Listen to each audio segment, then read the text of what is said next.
ہو گئے۔ آج سناتا ہوں اس نے اسلام کے لیے کیا کیا کیا ہے۔ سب سے پہلے دنیا کی چوٹی یعنی اقوام متحدہ میں سب کے سامنے کہا کہ ہمارے نبی پاک صلی اللہ علیہ وآلہ وسلم کی توہین مت کرو۔ جب آپ لوگ ان کی شان میں گستاخی کرتے ہو تو ہمارا خون کھولتا ہے اور پھر مسلمان آپے سے باہر ہوتا ہے۔ جس کے بعد دنیا نے دیکھا کہ عرب ممالک بھی جاگ اٹھے۔ روسی صدر پیوٹن نے بھی ہاں میں ہاں ملائی۔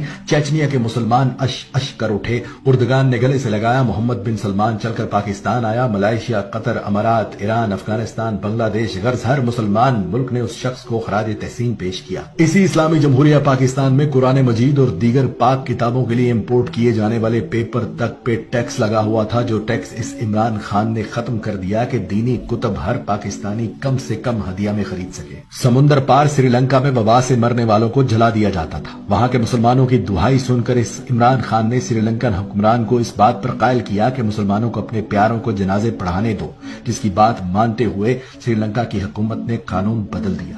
سرور کائنات کی ولادت پر درود و ذکر مصطفیٰ اور اسمبلیوں میں چراغاں کر کے اس وطن کی فضاؤں کو حضور کے ذکر سے معطر کر دیا۔ رحمت للعالمین اکیڈمی بنا دی کہ جس میں علماء اکرام کو شامل کیا اور کہا اس قوم کے بچوں کو نبی پاک صلی اللہ علیہ وآلہ وسلم کی زندگی پر چلنا سکھائیں۔ اسکولوں، کالجوں، یونیورسٹیوں میں قرآن پاک اردو میں پڑھنا لازم قرار دے دیا کہ اس کے بغیر ڈگری بھی نہیں دی جائے گی۔ ایاک نعبد و ایاک نستعین کا ورد کرنے والے اس